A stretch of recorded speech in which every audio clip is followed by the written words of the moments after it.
जाला बंद है आजकल तब तो। हाँ तब कूट बंद है और यहाँ आना ही बंद है। अच्छा हमको पता नहीं। हाँ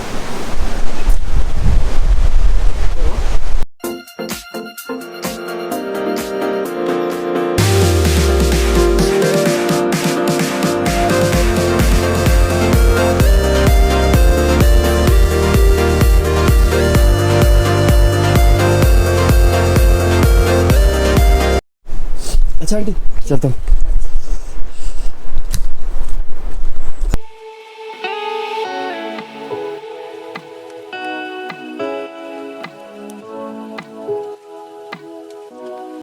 तो मैं जा रहा हूँ नीचे खंगरिया की ओर को। यहाँ से 10 किलोमीटर का ट्रैक है। आते वक्त चढ़ाई थी तो ज़्यादा टाइम लगा था। इस समय सीधे ढलान में जाना है तो उतना टाइम लगेगा नहीं। और आज का प्लान है बद्रीनाथ जाने का। वैली ऑफ फ्लावर और हेमकुंड का ट्रैक बहुत अच्छा रहा। वैली ऑफ फ्लावर में फूल चाहे दिखे नहीं, लेकिन वहाँ की सुंदरता देख के मेरा जो मन था वो बहुत खुश हो गया है। तो अब चलते हैं बद्रीनाथ की ओर को और ये ट्रैक नीचे वाला जल्दी से जल्दी ख़त्म करते हैं।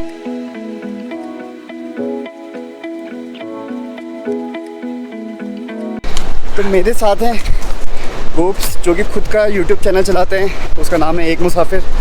हम दोनों ही हेमकुंड साहिब और वैली ऑफ फ्लावर का ट्रैक करके नीचे आ रहे हैं। अब हम लोग जा रहे हैं बद्रीनाथ और माना की ओर को।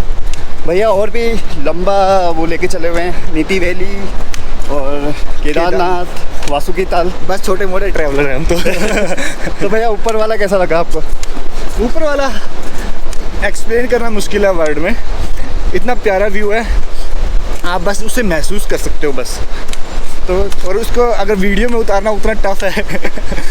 अगर आपको यहाँ की खूबसूरती वीडियो के अलावा खुद देखनी है तो यहीं आके देखी जा सकती है, क्योंकि कैमरा उस चीज़ को कैप्चर नहीं कर पाता जो आपकी हमारी फीलिंग एक्सप्रेशन को उसको कैप्चर नहीं कर पाएगा बिल्कुल भी। बस आप उसे महसूस कर सकते हो हमारे फेस से। आपका लोकर भी मिलेगा।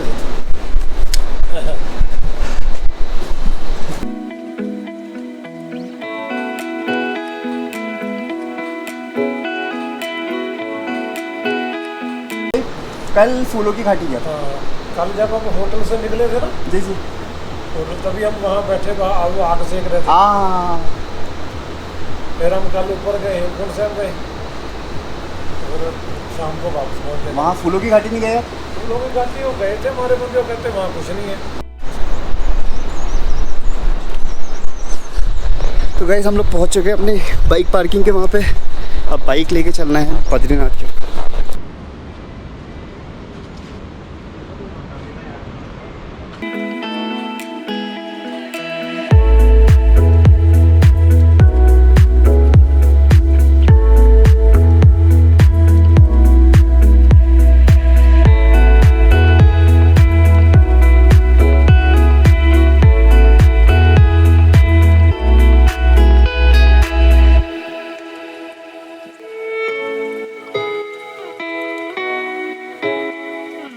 मेरे जस्ट पीछे है हनुमान चट्टी का मंदिर। यहाँ पे जिस समय पांडव आए थे तो कहा जाता है कि भीम जी को जो अपनी ताकत का घमंड था वो यहाँ पे हनुमान जी ने तोड़ा था। उन्होंने अपनी पूंछ रास्ते में फैला दी थी। हनुमान जी ने भीम को अपनी पूंछ हटाने को कहा, जैसे भीम अपनी ताकत लगा के भी नहीं हटा पाए। और जैसे कि सभी जानते हैं कि भीम के अंदर 10,000 हाथियों का बल था। तो इस जगह पे हनुमान चट्टी का मंदिर की स्थापना की गई है। ये बद्रीनाथ के जस्ट रास्ते पे पड़ता है।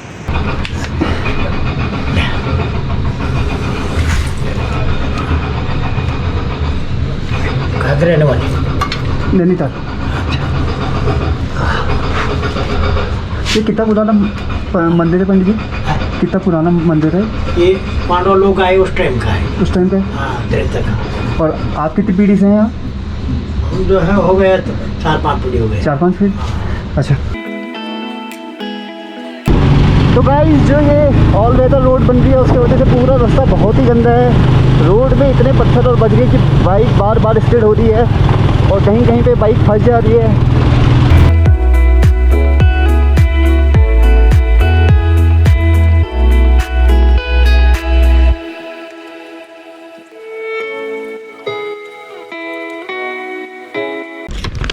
नंबर, हाँ। अच्छा नंबर बोलो। इसमें नंबर कौन सा वाला है? ऊपर लिखा है जो ये वाला, ये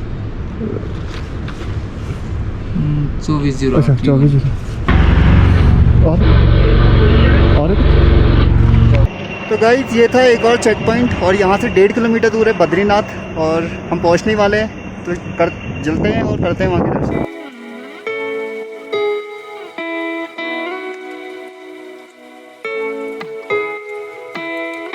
तो गाइस हम लोग पहुँच चुके हैं बद्रीनाथ पे, बाइक खड़ी कर दी गई है पीछे इस तरह और अब हम लोग जाने वाले हैं मंदिर की ओर को। ये पूरा रास्ता था क्योंकि ऑल वेदर रोड बनने में लगी है तो बहुत ही पत्थरों से भरा हुआ बारीक रेत और बजरी थी, चलाने में काफ़ी परेशानी आ रही थी, लेकिन हम यहाँ तक का पहुँच गए और जो व्यू है यहाँ का वो मैं आपको दिखाता हूँ।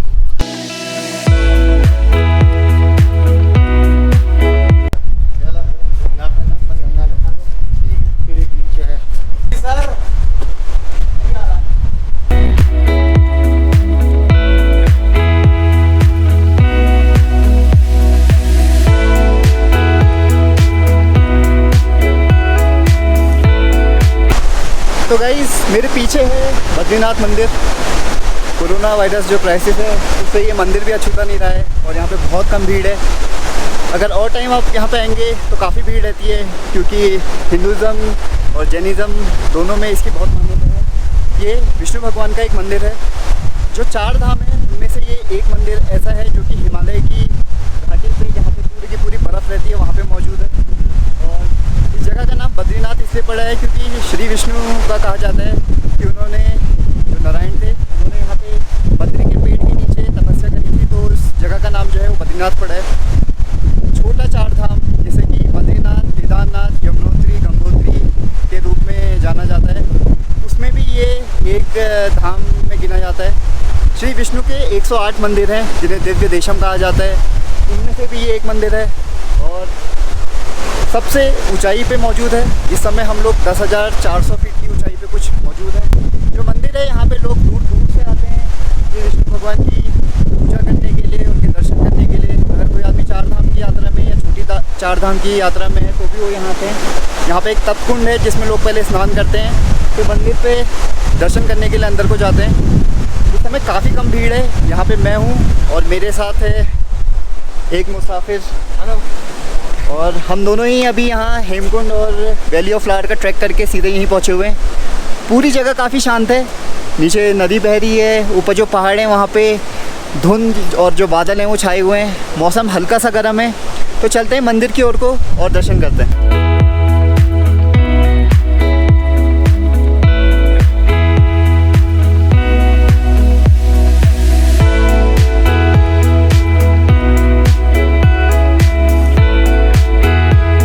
मंदिर की ओर को जा रहे हैं। जो मेरे बगल में कुछ दुकानें हैं ये यहाँ पे आप पूजा सामग्री और यहाँ से जो गिफ्ट अगर आप ले आना चाहते हैं वो मिलते हैं। अधिकांश दुकानें जो हैं वो बंद हैं क्योंकि जो श्रद्धालु हैं वो भी नहीं आ रहे हैं इधर की ओर को और हम लोग जा रहे हैं बद्रीनाथ के मंदिर की ओर को।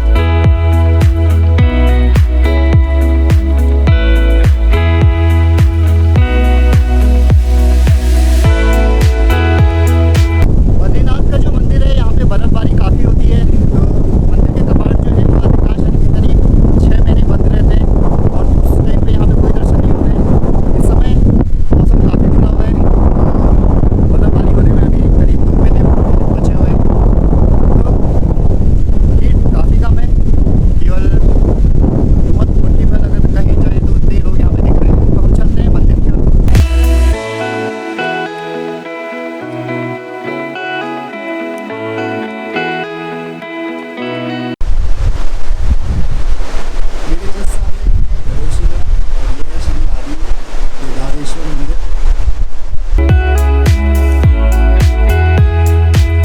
कोरोना वायरस की वजह से तपकुंड को बंद किया गया है ताकि कोई संक्रमित व्यक्ति की वजह से और लोगों को ना फैले।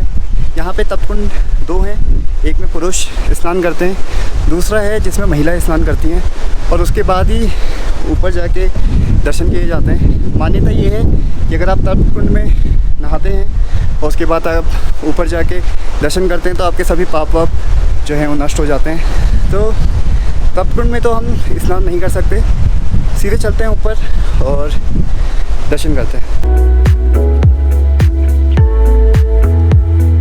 तो गाइस बद्रीनाथ के हमने दर्शन कर लिए हैं। मंदिर परिसर में जो है वो कैमरा अलाउड नहीं है, तो हमें अंदर ले जाने नहीं दिया।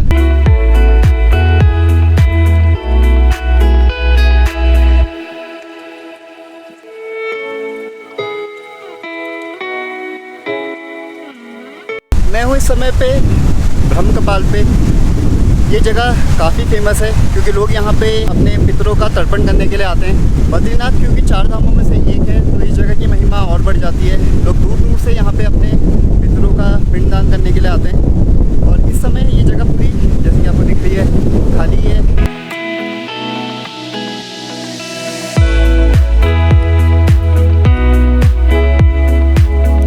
मंदिर में ज़्यादा देर तक का किसी को ठहरने नहीं दिया जा रहा है क्योंकि कोरोना वायरस का टाइम है। और 12 से 3 बजे तक का मंदिर के जो कपाट हैं वो अभी बंद किए गए हैं। और जितने भी श्रद्धालु हैं उन्हें 3 बजे के बाद आने के लिए कहा गया है। हम लोग क्योंकि दर्शन जो है वो कर चुके हैं, तो हम लोग जाने वाले हैं माणा की ओर को। तो चलते हैं माणा की तरफ।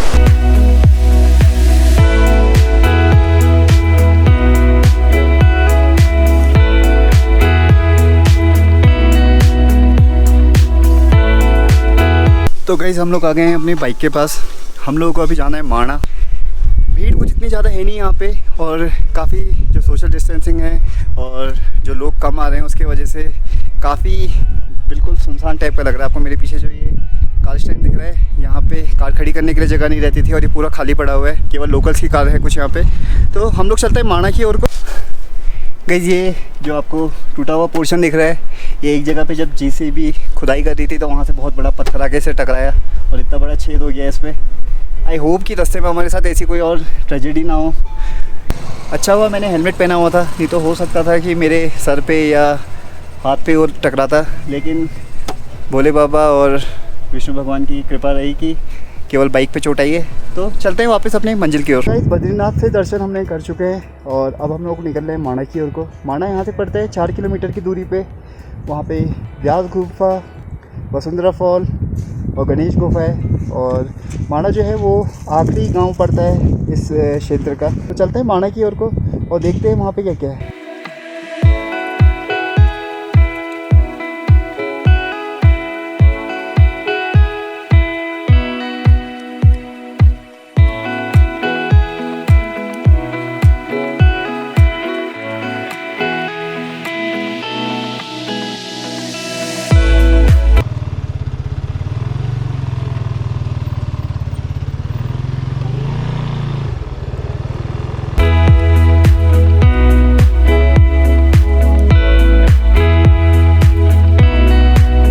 जो हमको बताएंगे कि माणा गांव में क्यों प्रवेश बंद है। ये आउटसाइडर को अलाउ नहीं है अंदर, गाँव वालों का डिसीजन है। प्रधान ने मना किया है। तो कोई भी लोकल चाहे जो भी हो मना किया है। तो कोरोना वायरस कहीं अंदर गांव में ना फैले, इसलिए लोकल जो अथॉरिटी है, यहाँ का जो प्रधान है, उन्होंने मना कर रखा है। तो गाइस हम लोग पहुँच चुके हैं माणा गाँव पे, पर गाँव वालों ने कोरोना वायरस की वजह से बाहर वालों का अंदर आना मना कर रखा है। तो हम लोग अंदर जा नहीं सकते। वसुंधरा फॉल, गणेश गुफा, व्यास गुफा यहीं पे है, पर इस समय हम उसको देख नहीं सकते। तो फिर कभी बाद में आके बद्रीनाथ और ये वाला एरिया पूरा कवर करा जाएगा। अभी का जो हमारा आज का वो था हेमकुंड से इधर आना, बद्रीनाथ के दर्शन करना। माणा का इसमें जाना चाहते थे पर जा नहीं पा रहे। तो ये वाला व्लॉग यहीं पे ख़त्म करते हैं। और अगर आपको ये वाला व्लॉग पसंद आया है तो लाइक करिए, कमेंट करिए और शेयर करिए। तो मिलते हैं अगले व्लॉग में। बाय।